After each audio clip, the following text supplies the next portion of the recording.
retired NFL player who is frankly fed up with all of the national anthem protests. He believes it creates, and it has now created a powerful video featuring veterans and athletes actually honoring Old Glory. Watch. Dear flag. Dear flag of the United States of America. Dear Old Glory. Thank you. I just need to tell you how deeply proud I am of you. And I want to thank you for all you endure. I have always loved you. And at first it frustrated me to see others not stand for you. Right or wrong, It angered me.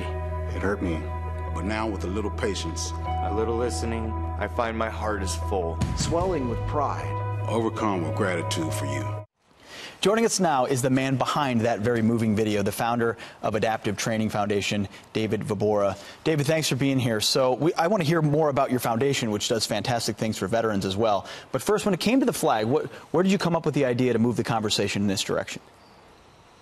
You know, I think I used what bothered me about the conversation. I come from a military family, 3 generations of Marines, obviously played in the league, and now I'm working with a lot of veterans, those that have given up limbs and their mobility at times and a lot of freedom to protect our freedom, excuse me. And so at first the visceral reaction is almost, the analogy I use is like someone cutting you off on the freeway, right? And you slam on your brakes and you want to yell, you want to scream. And what do you do with that, though? Do you let it ruin your day?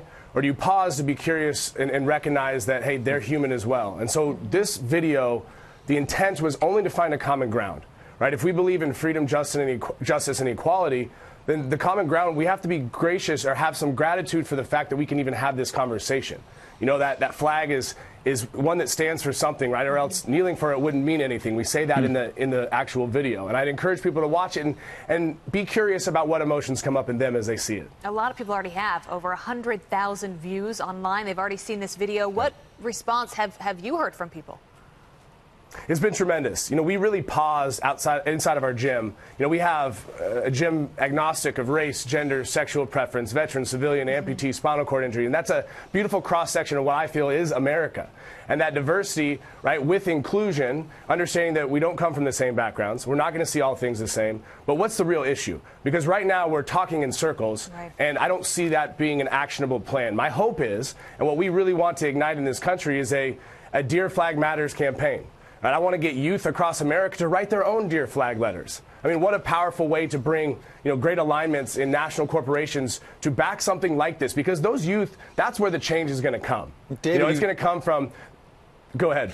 Pardon me, David, but you're talking about the positive aspects, and it's really wonderful to try to move the conversation forward as you are right here. But as a former NFL player, how do you feel about the fact that there were so many folks initially saying President Trump's totally wrong, you know, leave the flag out of this, and now you see ticket sales struggling, you see ratings struggling, and we're seeing these pictures on social media of empty seats at NFL games. Right, right. I think, you know, yes, of course, in a perfect world, you can draw clear lines between politics and everything else. But in this world of you know, globalization through our phones, you can't do that. And athletes for years have been using their platform as a way to shine light on social issues. And I'm okay with that. You know, again, is that their job, and should they check it at the door? Maybe. I know for me, look, I will stand and I will put my hand over my heart. I will pay tribute. Now, that's not to say that I disagree with somebody else's decision on the other end of that spectrum. You know, I think that what we do with that is the perfect opportunity to see a little bit of space, because you don't build a bridge to meet in the middle. You know, you build a bridge to go to the other person's side, to check it out. You may not like it, you may not agree, but then you go back to your side and you have a bit of space, a little bit of perspective. And through that, maybe we can be humane to humanity and think of what sports are, again, as an outlet for our society and entertainment to strike a chord, to come together. You get this from a lot of sides, having been a former NFL player, but you also now work with a lot of veterans, which sort of has colored your feel here. The Adaptive Training Foundation, what do you do with vets and athletes? Give us a sense. Yeah, we redefine their lives and empower them through community and exercise. You know, we've got able-bodied people training with people with physical disabilities. This foundation is a cost-free training for people with disabilities. It's a 9-week program, and we really transform them. Yes, we give them the physical tools, but it's really about this. And I think that this community aspect is so significant because we can all find a deeper level of potential inside of us. But at times, fear blots that out, and that's why I think gratitude, being grateful, even though you know, you may have lost a limb, even though you may have gone through something. I think that's where the benefit of perspective comes, and that's how you can empathize and be compassionate with people on the other end of the spectrum. I love that. David, if people want to learn more, if they want to write those flag letters, where can they go? Yeah. Go to dearflag.com. again, the idea of this movement is to find yourself in it. Right? This is not one slant or position in the actual argument. It's just to say, well, where do we go from here? Because we can't move on without each other. I love that. You can respect the flag, and we can also move forward together as a community. It's a great message. David Vobora, good to have you with us. Thanks for all your work. Thanks, David. Appreciate it. Great work on the Thank field. you so much. Doing even more work now that we're proud of. Very appreciate it.